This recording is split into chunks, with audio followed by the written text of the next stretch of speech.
Please like, comment, share, and subscribe. And hit the bell for notifications. I think they're having a panning seminar on how to find gold. I think I'll head up there. Yeah, go find us some gold so we can retire. Yeah, sure. Frozen up. There's also another club I didn't talk about. It's part of the GPAA, which is the cheaper club. It's like $100 a year or something, $80 a year, and they also give you access to a lifetime deal if you want. For a little more money, they have the LDMA, which has patented deeded properties. These aren't public lands. You can't just go camp on them because they're private property. But they have usually a clubhouse on them. Some of them have services. There's one right over the hill here by the Superstition Mountains in Arizona called the Stanton Camp. And they have full hookups there. It's like a really popular winter destination. The only catch with the LDMA camps, there's I guess a dozen of them. 4 in California, 1 in Georgia, 2 in Oregon, 1 in Michigan, 1 in North Carolina, 1 in South Carolina, 1 in Nevada, 1 in Colorado, and I think there's a new one that I'm forgetting. But anyways, with these, you can stay on them for the rest of your life. When I first joined, it was free, and they've made a few changes. Now it's like $3 a day for dry camping or $8 a day for full hookups, but that's still a pretty good price. And if you're really into the prospecting, it gives you access to all of the gold camps. You know, you can go out and prospect on the property. Each of these camps, once a year, Lost Dutchman's Mining Association have what they call the group outing. That's where I got this shirt. They'll bring in a tractor, which will do all the digging for us, the hard work. They'll bring in all the equipment and set it up. Everybody just has to get out there, well, paid to join, but then you have to get out there. And I'm not trying to sell this. There's a million clubs. These are just the 2 that I'm a member of. And I really enjoy the group outings because it's kind of like this. It's an excuse for everybody to get together and hang out. It's a little more goal-oriented because we're trying to find gold. They make sure that everybody gets a share of the gold at the end. Even if they have to put some in it. Usually we find enough to cover everybody, but sometimes they'll have to throw a little in to make sure everybody gets a share. It's like 4-hour shifts, so it's not a long day. They don't want anybody to like overwork themselves. And it usually goes for about 4 or 5 days, and they have like a meal plan thing. These are just some of the... Oh yeah. It looks bigger laid like this because the water magnifies it. Very fun. But yeah, those are the bigger ones there. 40 hours. The rest I did out of these group outings where they do most of the work for us. They're all the patented deeded LDMA properties are on really good gold claims.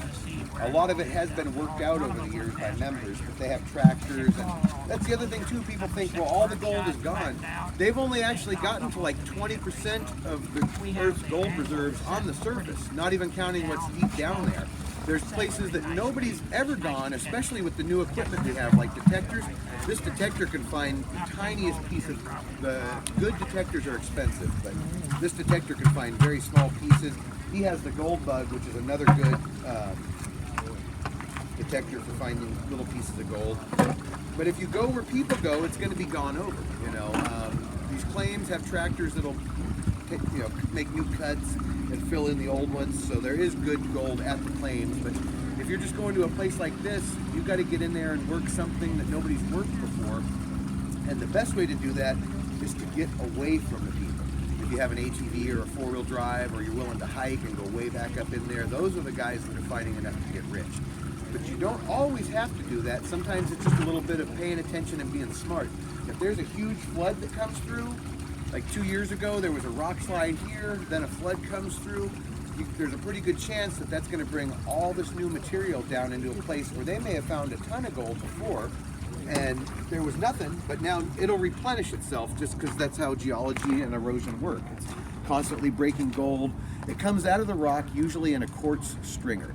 You guys see there's tons of quartz around here. If you walk up there, you'll see a mine shaft. And above that mine shaft is a big white streak, and that's a quartz stringer. When you find the quartz stringer, that's where, you don't always find gold in quartz. You don't always find gold with quartz. but you always find quartz with gold, or the same with black sand. You're not always going to find gold in black sand, but when you find gold, there's usually going to be black sand there. So those are two really good indicators. And there's a lot of other weird ways. Like one of them, there's a plant called the trumpet plant.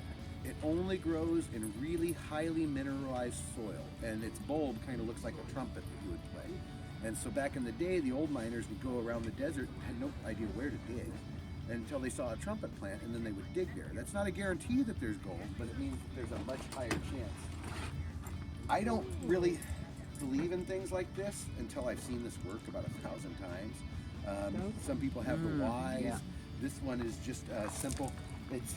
I really don't understand it. All I know is I've seen it work so many times, it just blows my mind. Back in the day, they would use something as simple as this. You could find water with this, you can find anything. Apparently, it's just a matter of what thought you have in your head at the time. So if I'm thinking water and I go out with this, it'll maybe show me a place. It takes a little tiny flake of gold and blows it into the different glass, and that's what gives, this gold has a pink color because the gold from Duesenberg, where he got it, has a mineral that leaves kind of a red trace. Some of the places he goes, the gold will have a slightly different mineral content, and it'll grow purple or green, or you never know what it's going to be until you put the gold in there and melt it. And I thought that was really cool. Like you've heard of white gold, that has a different mineral content in it. And some gold is really red. Even if we paid enough attention to these, some of them are like, well, you'd need really good sun, but you can kind of see the different color, and they were collected in different places. I don't know how many gallons. Here's a semi-truck trailer full of water. 4 of them actually, because on the 4th day it said we could load and we had to add more. And then we ran the dirt from the tractor into that hole, and as we would go, it would kind of fill. The other thing, people will start to dig down, they'll get onto a really good spot, they'll get excited, then they'll start to tunnel in. Back in the day they did that too. They lost a lot of money. We actually lost somebody out of the Duesenberg a couple of years ago because he wasn't paying attention. So that's what you end up panning. With this one bucket, and then we're going to pan this. Okay. None of them have a big voice, and one that I'd like to check out. So that's one way to get started on it, is to show up at one of the outings, and they put everything together. They have a meal plan, which is an extra cost, but they teach you 3 really good professional chefs that have like retired, and now they're in the gold prospecting. Even the crew, if you don't want to go out and prospect, a lot of times, like if I don't want to prospect this split step, let me go see what these guys are doing over here. Have we found anything interesting yet? We're going to in a minute. So we're getting ready to pan out the first cleanup on this. Heavy, including trash, like lead weights and stuff, will get caught behind these riffles, and basically gravity does most of the work for you. And that's what he's got going on in here. And hopefully we'll find most of the matting comes out, yeah. This rib matting, which I like, is glued down, so it's not going to go anywhere. This is yes. This is a really old sluice box. That's why I have the lid doesn't shut right anymore. But you don't do it like that. Yeah. And even these expanded metal pieces, each of those makes a little tiny riffle. Same principle, a little dead zone behind each of them. Gives the gold a place to drop out. And then this is one of my favorites. It's called miner's moss. This piece is actually really old. Time to replace that. But you just kind of stretch it, and then it like helps lock the gold up inside. If anybody wants to look at this, you can see what's going on with this pan right here. When I shake it, the top gets brown. You can see the difference between black sand. See the black? The black sand is always associated with gold, but doesn't mean we have any. I've been trying not to contaminate this water too much, so I'm dumping it here because some people are going to pan.